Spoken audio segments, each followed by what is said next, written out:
आदाब।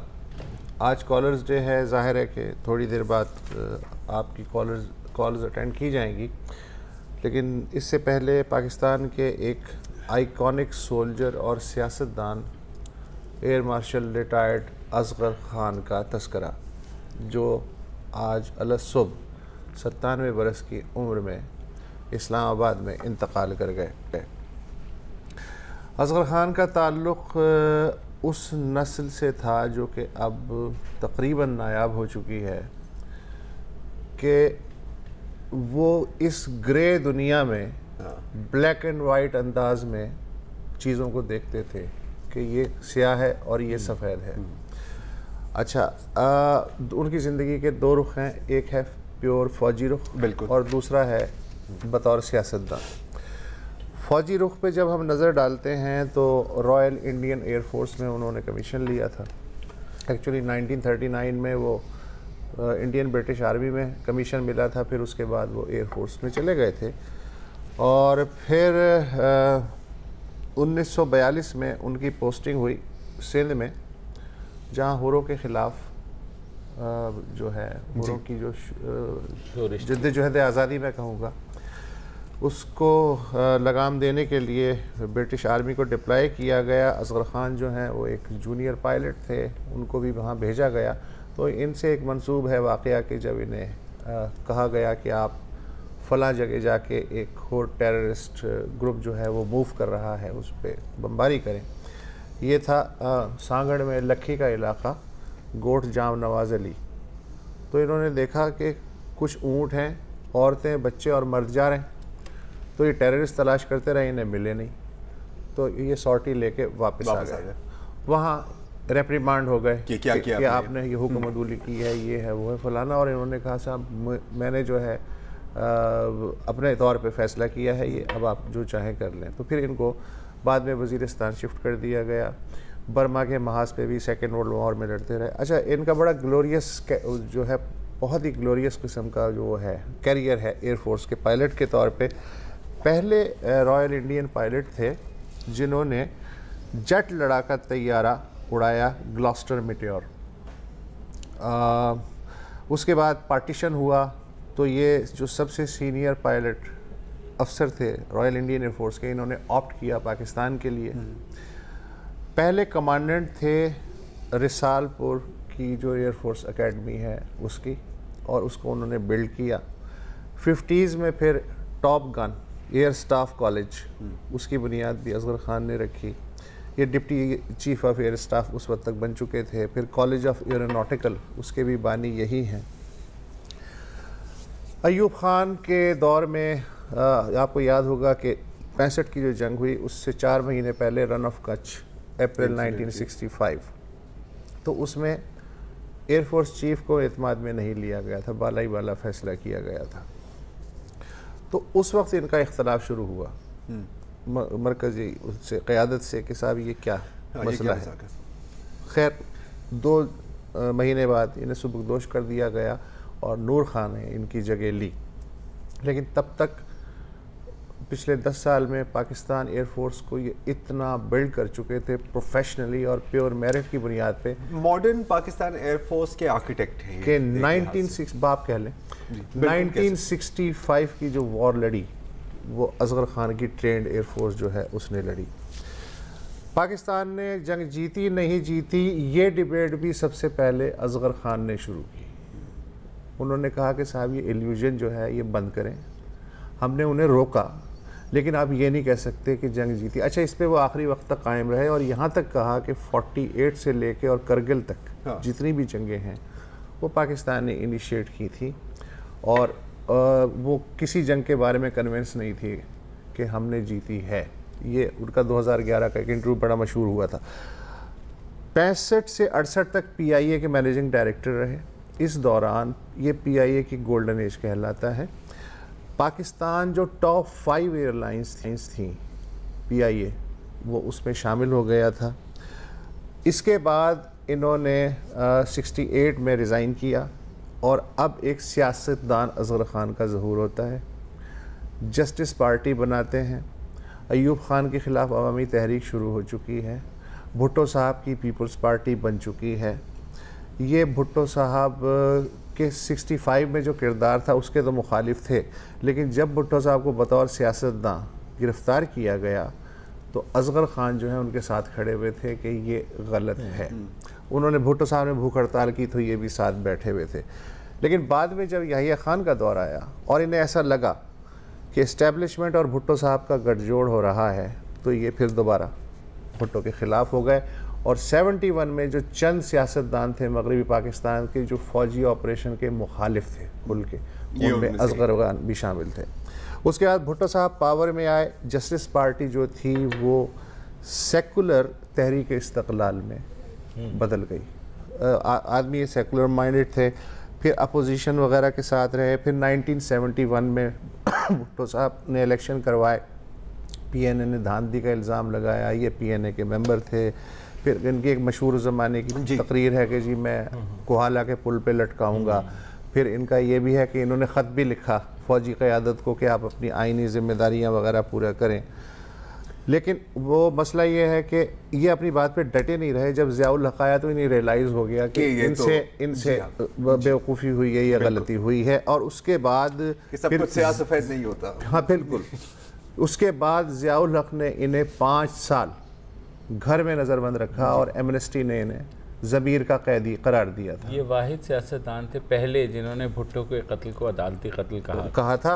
और फिर 83 की जो MRD मूवमेंट थी, हालांकि घर में नज़रबंद थे, इन्होंने, इनकी पार्टी ने हिमायत का ऐलान किया। इनकी तो मतलब तहरीक इस्तक़लाल से बड़ी नर्सरी इस वक्त मॉडर्न पाकिस्तान की पॉलिटिक्स में वो मुझे दिखाई नहीं देती।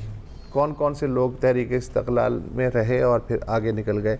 नवाज शरीफ, खुर्शीद महमूद कसूरी, एतजाज़ एहसन, जावेद हाशमी, मुशीर पेश इमाम, अकबर बुगटी, मुशाहिद हुसैन, गौहर अयूब, ज़फ़र अली शाह, आबदा हुसैन, फ़ख्र इमाम, निसार खोड़ो। अच्छा फिर उसके बाद 85 के इलेक्शन का भी ज़ाहिर है इन्होंने बाइकआउट किया। 88 के इलेक्शन में जब इन्होंने हिस्सा लिया तो उस वक्त ज़ाहिर है गेम पलट चुकी थी।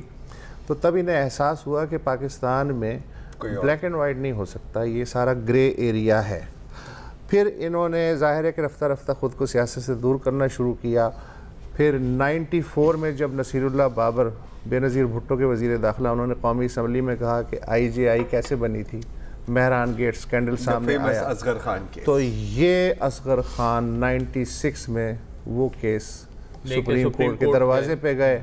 सुप्रीम कोर्ट ने 16 साल ये सिर्फ ये तय करने में लगा दिए कि ये केस एडमिसिबल है या नहीं है। मैंने ये केस कवर किया है। सुप्रीम कोर्ट ने, देखें, वो मेंटेनेबिलिटी फाइनल डिस्पोजल तक चली जाती है, तो वो ऐसा मसला नहीं होता। लेकिन वो केस इतना ज़्यादा हाईलाइट हुआ क्योंकि उसमें बड़े बड़े सियासतदानों के नाम थे कि जनरल असलम बेग जो साबिक आर्मी चीफ हैं, और असद दुरानी, उन्होंने गुलाम इसाक खान, उस वक्त तो ट्राइका होता था क्योंकि 8वीं तरमीम मौजूद थी और सदर गिरा सकता था हुकूमत, तो उन्होंने पैसे दिए थे पीपल्स पार्टी मुखालिफ इत्तेहाद 140 करोड़ रुपए, 140 मिलियन रुपए, हाँ 14 करोड़ या 1 अरब, आई डोंट नो कितने थे। बल्कि सस्ता ज़माना था, इतने में तो आजकल एक MNA नहीं ख़रीदा जाता। एनीवेज, अच्छा खैर आ गया 2012 में वो फैसला आ गया कि साहब FIA तहकीकात करे, कौन कौन थे, किस किस ने फैसले लिए, कौन कौन सबको पकड़े। 2017 में PTI को अचानक अंगड़ाई आई। उसने कहा कि हम देखते हैं कि सुप्रीम कोर्ट की इस हिदायत पे अमल हुआ है कि FIA ने इस मेहरान केस पे कितना काम किया है। इतनी देर में पानामा शुरू हो गया और फिर जाहिर असगर खान चले गए हैं, लेकिन ये केस आज भी अपनी जगह इम्प्लीमेंटेशन के इंतज़ार में है। इसमें पहली दफ़ा सामने आया कि ISI का एक पॉलिटिकल सेल होता है जो इंतखाबात से पहले एक्टिव होता है और जो है और जो भी जोड़ तोड़ होता है, पॉलिटिकल सेल होता है, और एक रुदाद खान भी होता है। एक और पाकिस्तानी आइकॉन है, उसका मैं बस मुख्तसर अंदाज में जिक्र करूँ, जो वो भी हमें छोड़ के चली गई हैं। मैं बात कर रहा हूँ जुबैदा तारिक जी, जुबैदा आपा की। और जुबैदा आपा से ही जानती हैं, बदलते हुए मुल्क में वो एक कांस्टेंट थी हमेशा। हुकूमतें आई, हुकूमतें गई, जंगें गई, जुबैदा आपा ने जुबैदा आपा ही देना था। एंड लव्ड बाय ऑल, बहुत ही हम्बल। दो बातें, 4000 से ज्यादा एपिसोड्स। हाँ, सोच सकते हैं आप, सोच सकते हैं NTN से शुरू किया और फिर जाहिर है पूरी करियर तो मैं कौन होता हूँ बात करने वाला।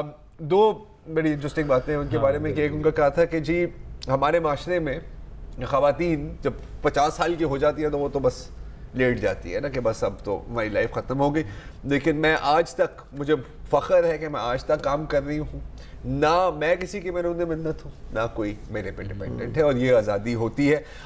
जितनी मशहूर वो हैं उनकी साड़ियाँ भी उतनी ही मशहूर थी, और आप देखेंगे कभी दोबारा एक साड़ी में उनको आप दोबारा कभी नहीं देखेंगे, एटलीस्ट ख़वातीन मुझे यही कहती हैं। 1400 से ज़्यादा साड़ियाँ थी उनके पास और 12,000 से ज़्यादा चूड़ियाँ।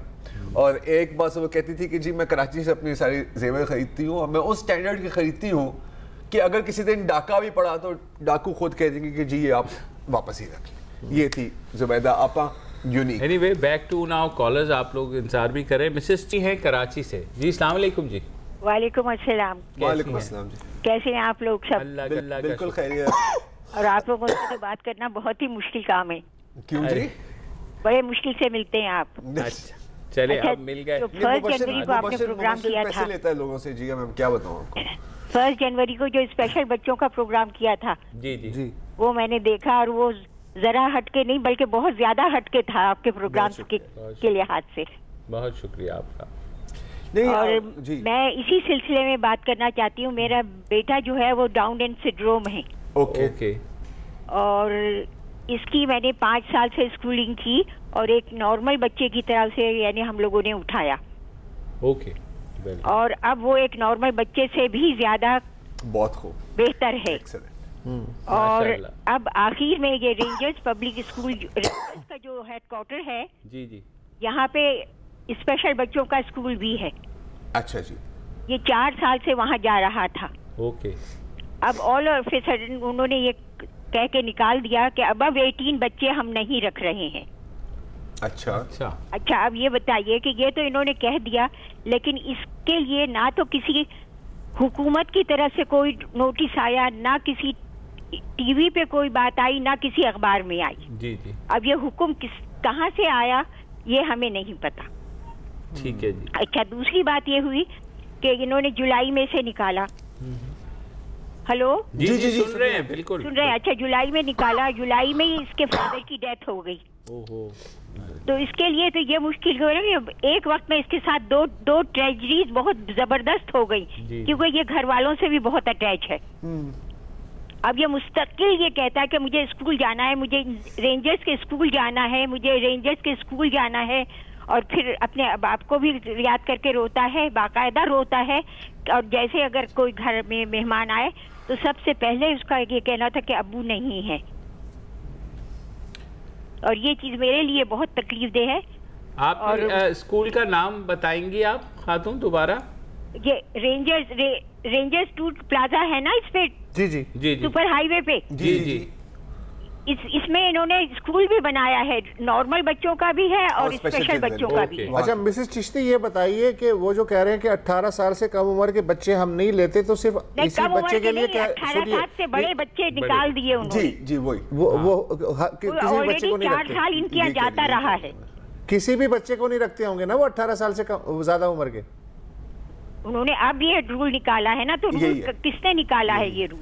जी ठीक है, ये हम चेक कर सकते हैं उनसे, और बिल्कुल आप रेंजर से पूछ सकते हैं। और अगर मतलब नाज़रीन में से भी किसी को अगर ये पता है कि मिसेस चिश्ती के जो बेटे हैं, अगर कोई और कोई मुतबादल स्कूल किसी के इल्म में हो, तो अगर आप हमें सोशल मीडिया पर भी बता सकें। तो मेरे ख्याल में कराची में वो एक एकेडमी जहां हम गए थे, JS एकेडमी फॉर, आप गए थे? मैं गया था वहां पे, मैट्रिक, FSC और ग्रेजुएशन भी करवा रहे हैं। मिसेस चिश्ती एक बता JS school for special children है कराची में, जो मेरे ख्याल में महमूदाबाद के इलाके में है। मैं आपको एग्जैक्ट उसका बता दूंगा, आपका नंबर इन्होंने नोट किया है। तो बाकी स्कूल में भी हम बात करके will get back to you. Thank you जी, खुश रहिए। हमारे साथ है दूसरे साहब जो है नुसरत सासवाली साहब हैं पंजगोर से। अस्सलाम वालेकुम। वालेकुम सलाम सर, आप सब खैर से हैं? अल्लाह का करम सर, आप सुनाए? हाँ शुक्र है, अल्लाह पाक का एहसान है। अच्छा सर, मेरी तरफ से सब कोई भी जी। हाँ अच्छा सर, कुछ महीनों के बाद इलेक्शन होने वाले हैं, फिर हमारे यही सियासतदान और हमारे लीडरान घर घर जाके अपना वोट की भीख मांगते हैं। इनमें जरा सी शर्म नहीं है। ये अवाम को सर झूठ के सिवा कुछ नहीं दे सकते हैं, बस अवाम को बेवकूफ बना रहे हैं। सर बलूचिस्तान में कुछ ऐसे इलाके हैं जहाँ पर लोग पानी की बूंद बूंद को तरस रहे हैं, बिल्कुल, और पानी ना होने की वजह से मर रहे हैं, मुख्तलिफ बीमारियों में मुब्तला हो रहे हैं, खाने के लिए कुछ नहीं है। इन सब का जिम्मेदार हमारे सियासतदान है, हमारे लीडरान है। बिल्कुल। तो अब ऐसा कीजिएगा ना, इलेक्शन से पहले जो आएंगे उनको गिरबान से पकड़ लीजिएगा और कहिएगा कि वोट तो हम तभी देंगे जब तक आप पानी का हमारे कोई मुस्तकिल बंदोबस्त नहीं करते। तो यही एक तरीक़ा है मेरे भाई, इसके अलावा तो कोई तरीक़ा नहीं होता। और कोशिश कीजिए कि ऐसे लोगों को मुंतखब करें जिनको आप समझते हैं कि उनकी रेपुटेशन अच्छी है इलाके में, वो लोग बेहतर काम कर सकते हैं। इस बात की गारंटी तो नहीं होगी, लेकिन देखिए अगर वो ब्लैकमेल करते हैं आपको 5 साल, तो कोई हर्ज नहीं है कि आप 15 दिन एक दिन आप भी ब्लैकमेल कर दें। तो मेरे ख्याल पे इसके अलावा कोई तरीका नहीं है। अब थोड़ी शेर व शायरी हो जाए फाइनली। नहीं, कामरान अली से पूछ ही लेते हैं यार। चले पूछ। कामरान अली साहब, अस्सलाम वालेकुम। नवाब शाह अली साहब, वालेकुम अस्सलाम। है मेजबानी का ये तकाजा कि आए मेहमान तो मुस्कुरा दो, मगर तबीयत ये चाहती है गले मिलो और गला दबा दो। ये मेरे ख्याल में इसको अगर इलेक्शन टाइम से जोड़ दिया जाए, आपके भी यही तासुरात होंगे। बिल्कुल। बहुत खूब कामरान भाई, बहुत खूब यार। आप अपनी किताब कब शाया कर रहे हैं यार? ये आप कभी इसका सही जवाब नहीं देते, करनी चाहिए। इसका जवाब भी सर मैं आज दे ही देता हूँ। दे दे, बताएं। ये सोच के हम थोड़ा सा घबराए हुए हैं, अशार जो पढ़ना है वो लिखवाए हुए हैं। एक और भी गड़बड़ है जो हम कह नहीं सकते, अशार हैं जिनके भी वो सठियाए हुए हैं। चले, बहुत शुक्रिया। एक छोटा सा सवाल है मेरा। जी जी। मेरा सवाल ये है कि ये जो सियासी पार्टियां अमरीकी जो आशीर्वाद से चल रही थी, हाँ। अब उनका मुस्तकबिल आप लोग क्या देखते हैं? और दूसरा, कराची के अंदर आज रोनमा होने वाला वाकया, उसको आप किस नजर से देखते हैं कि वो एक वीआईपी कल्चर के हवाले से एक शख्स ने जो मतलब एक्शन किया? देखिए बहुत अच्छा किया, लेकिन इस ब्रेक ले लेते हैं और बाद कामरान साहब का जवाब देते हैं। Take a break.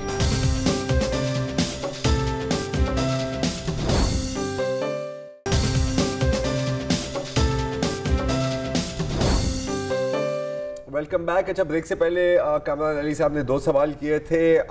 एक के वो पार्टियां जो अमेरिका के आशीर्वाद पर चढ़ती हैं उनका क्या बनेगा, मुझे नहीं पता सर कि ये कौन सी पार्टियां हैं। अच्छा वो खत्म हो जाएंगे।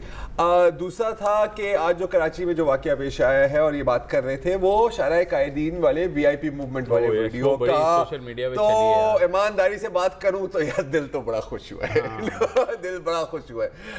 बस इतना ही है। अगले कॉलर की तरफ सिर्फ देखो, ये जरूर है कि लोग ख्वार हो जाते हैं यार, मतलब। और आप दिन दिहाड़े तो शायरा कायदीन बंद कर रहे हो, तो सिक्योरिटी जब बेहतर हुई है, खुद आप खड़े हो के कह रहे होते कि देखे जी कराची में अमन हो गया, तो आप भी यार बस छोड़ दो। एक चीज होती है सिक्योरिटी और एक चीज होती है इनसिक्योरिटी जो बंदे की, और वो कभी कम हो नहीं सकती ना, शोदा ही रहेगा। एनीवे, पॉइंट इज के अगले कॉलर है हमारे साथ हसनैन जैदी साहब कराची से। अस्सलाम वालेकुम हसनैन भाई। वालेकुम सलाम जी, मैं आपका प्रोग्राम बड़े शौक से देखता हूँ। बहुत मेहरबानी सर, हम भी देखें शौक से।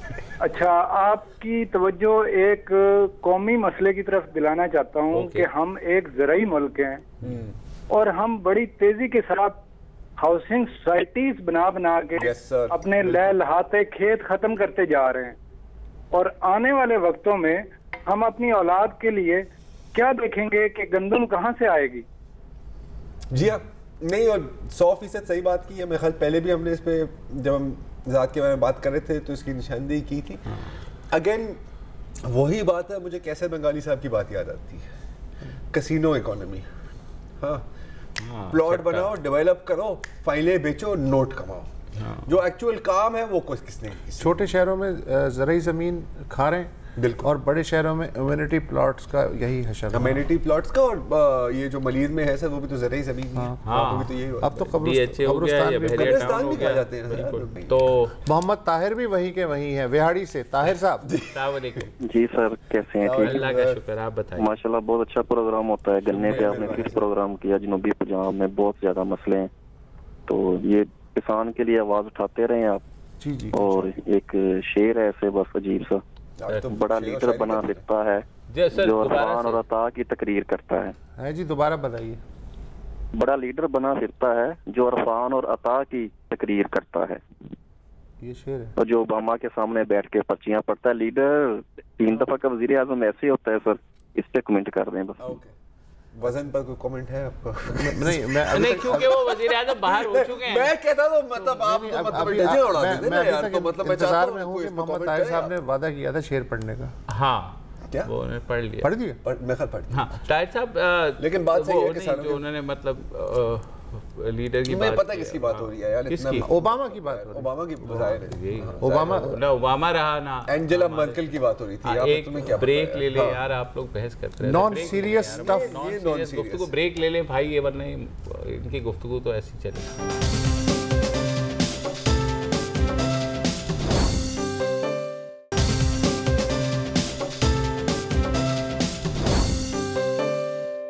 Welcome back. रुखसाना रजा साहिबा है कराची से हमारे साथ। अस्सलाम वालेकुम जी। अस्सलाम वालेकुम। वालेकुम अस्सलाम जी। मसदुल्ला खान साहब, दरार साहब, मुबश्शिर साहब, आप सबको मेरा सलाम हो। वालेकुम अस्सलाम जी, फरमाइए। मैं तो, मेरे पास कोई क्वेश्चन तो नहीं है, लेकिन मैं आपके प्रोग्राम के हवाले से बात करना चाहूंगी कि आपका प्रोग्राम मुझे क्या, मेरी फैमिली को बहुत पसंद है, हम बहुत शौक से देखते हैं।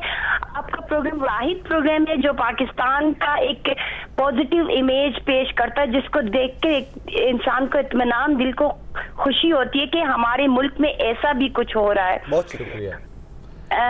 कि लॉजिकल बातें, टू दी पॉइंट, कोई एग्जैजरेशन नहीं, तो बहुत ज्यादा शौक से देखते हैं। तो बहुत अरसे बाद मुझे आपका, मैं बहुत ट्राई करती रही लेकिन कभी आपसे बात हुई नहीं थी, तो आज कॉल लग गया। मैं बहुत ज्यादा खुश हूँ। वैसे आज मुबश्शिर साहब मुझे, अगर if I am not wrong, AKU में मुझे नजर आए थे, तो मैं उनसे बात करना चाह रही थी प्रोग्राम के हवाले से, लेकिन मैं नहीं कर सकी, इसलिए फिर मैं ट्राई करती रही, आपका कॉल लग गया। चलिए ग्रेट, तो इस तरह हमारी बात होनी थी। बहुत शुक्रिया आपके फ़ोन का और अप्रिसिएशन एंड सपोर्ट। आप लोगों की सपोर्ट की वजह से ही हम भी आगे बढ़ते हैं। Thank you so much. हाफिज़ तलाल साहब हैं कोयटा से। अस्सलाम वालेकुम। वालेकुम सलाम जी हाफिज़ साहब, सबको हमारा सलाम। वालेकुम अस्सलाम। जी मैं ये कहना चाह रहा था कि हमें ये फैसला करना होगा कि हम पाकिस्तान की तरक्की चाहते हैं या नहीं। अगर हम तरक्की चाहते हैं तो हमें इस ज़िया के पाकिस्तान से निकलना होगा। हमें जिना का पाकिस्तान चाहिए। और दूसरी बात मैं ये कहना चाहता हूँ कि हम अगर ये बलूचिस्तान और बलोच का जो मसला है, इसको मोहब्बत के पैमाने में देखें तो, हेलो जी बिल्कुल हमतन गोश है जी, अगर मोहब्बत के पैमाने में देखें तो रियासत जो है वो बाप की तरह है और धरती जो है माँ की तरह होती है। तो अगर रियासत के बेटों को बाप से प्यार ना मिले, वो जो है माँ से चिपक जाते हैं। जी सही बात। तो उस बाप को चाहिए कि मोहब्बत से देखे ताकि सारे मसले हल हो जाएं और हम भी खुशहाल रहें और सब खुशहाल रहें और पाकिस्तान तरक्की करें। बहुत शुक्रिया। मेरे ख्याल में जबरदस्त, वेरी वेल, बहुत अच्छा। ये आपने जो अभी कहा है ना, ये किसी दिन हमने भी यही जुमला इस्तेमाल करना है आपकी इजाजत के साथ। सही बात है। बात तो सब करते हैं कि क्या करना चाहिए, लेकिन मिले तो माँ से चिमट जाती है यार। ये सही बात, बहुत पक्का बात। शाहिद रशीद साहब हैं इस्लामाबाद से। अस्सलाम वालेकुम जी। अस्सलाम वालेकुम। वालेकुम अस्सलाम। अस्सलाम वालेकुम। वालेकुम अस्सलाम। शाहिद रशीद इस्लामाबाद से। सर मैं दो बातें अर्ज करना चाहता हूँ, छोटी छोटी। जी जी। एक तो लास्ट वीक आपने कुछ विजुअली इम्पेयर्ड डिसेबल पर्सन को जो है प्रोग्राम में शामिल किया, मैं शुक्रिया अदा करूंगा। और इसी रेफरेंस से एक छोटी सी रिक्वेस्ट है कि आप लोग प्रोग्राम में टेलीफोन नंबर बताते नहीं हैं।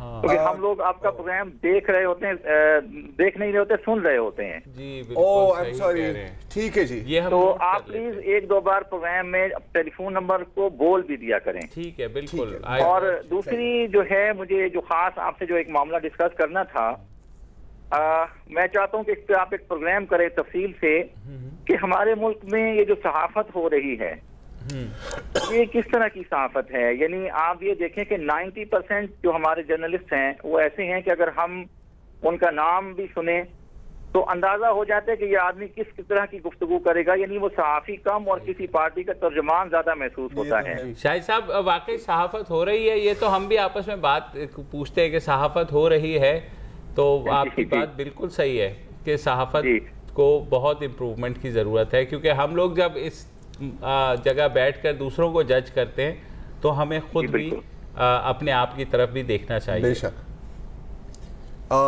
फैसल हसीन साहब हमारे साथ मस्कत से। अस्सलाम वालेकुम फैसल साहब। वालेकुम सलाम, कैसे हैं आप लोग? करम सर, आप नया साल का पहला फोन है आप लोगों को। अच्छा, अभी नए साल के पहले दिन ही एक मजे की ट्वीट आ गई थी, मजे की तो नहीं, काफी खतरनाक ट्वीट थी। जी जी। तो अगर ये ट्रेंड देखा जाए जो रोनाल्ड रेगन से चलता आ रहा है कि हर अमेरिकन प्रेसिडेंट को जब अपने अंदर कुछ इनसिक्योरिटीज फील होती हैं तो कहीं ना कहीं कुछ ना कुछ खोल देता है। फिर वो चलते चलते ओबामा साहब की भी बात आ गई। उन्होंने भी जो है, जब उनका फर्स्ट री इलेक्शन था तो उन्होंने भी वो एक मतलब वो एतबाद वाला कहानी हो गई। और उसके बाद अब इनके ऊपर इतने सारे और मसले मसाइल थे तो उन्होंने एक नई महाज खोल दिया। तो अब मसला हमें जो ये नजर आ रहा है कि हम लोगों को इसको बड़ा टेक्निकली डील करना चाहिए, खास करके हमारी जो मीडिया है या जो भी लोग हैं, हमें अपने अंदर जो है ना वो कोई बहुत ज्यादा सुपर नेशनलिज्म और पैट्रियटिज्म और ये सब चीजें और मतलब हेट मॉन्गर्स और वॉर मॉन्गर्स को डाउन करके बड़ा कामली इसको लेना के चलना चाहिए, वरना एक बड़ी मुसीबत हो जाएगी। और हमारे पास तो कुछ भी नहीं है, मतलब हम लोग तो लाजिमी बात है कहने की बड़ी बातें हैं, मगर हमें पता है कि हम कहाँ स्टैंड करते हैं। आप लोगों का क्या ख्याल है इसके बारे में? जो आपका ख्याल है? आपसे एग्री करता हूं जो आप कह रहे हैं। और अब्दुल जब्बार साहब है कोयटा से। अस्सलाम वालेकुम। वालेकुम अस्सलाम जी। मेरे सर, मैं आपका प्रोग्राम बड़े शौक से देखता हूँ, बहुत मुश्किलों के बाद आपका कॉल मिली है। तो सर, मैं इस हवाले से बताना चाहता था कि ट्रंप ने हमें धमकियाँ दी और हम बड़े आग बगोला हो रहे। तो मैं चूंकि कोयटा का रिहायशी हूँ तो मैं समझता हूँ कि हमें खुद अपना घर भी ठीक करना चाहिए। बिल्कुल सही, क्योंकि मैं देखता हूँ कि हमारे इलाके से अब भी जो है अफगानिस्तान में लोग भेजे जाते हैं। मैंने अपने वो साथी जो मेरे साथ उनके जनाजे आते हैं देखे हैं, तो अगर हम तो जब्बार भाई वहाँ से भी तो आते हैं लोग यहाँ पे जो मैं ये नहीं कहता हूँ, मैं वहाँ से जरूर आते होंगे, लेकिन वो हालत जंग में अगर हम कहें कि उनकी 100% ट्रीट है तो ये बात सही नहीं होगी। हालांकि हमारी तो 100% कोयटा के शहर में सरेआम करते हैं, आपको यकीन नहीं होगा अगर आप एक मरतबा के अपनी आंखों से देखोगे तो आप। जी बिल्कुल, आपकी बात समझ आ गई जब्बार साहब। मेरे ख्याल में अब क्योंकि हम सरहद सील करने का एक प्लान किया हुआ है और अनफ्रीक्वेंटेड रूट से बहुत ज़्यादा आना जाना था 9/11 के बाद से तो बहुत ज़्यादा बढ़ गया। दोनों साइड पे प्रॉब्लम्स हैं और दोनों ही मुल्क दहशतगर्दी का शिकार भी हैं, तो इसका ज़ाहिर है हल निकलना चाहिए। और लेकिन निकलेगा नहीं, अल्लाह बेहतर करे। एक ब्रेक ले लेते हैं। ब्रेक ले लेते हैं।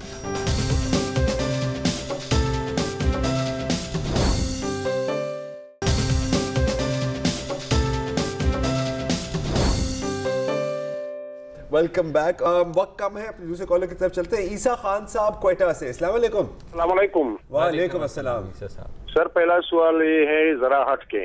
जी फरमाइए। बिस्मिल्लाह। जरदारी साहब ने कहा कि ताहिर कादरी मिला नौफज़ादा नज़रुल्लाह खान साहब के मुतबादिल।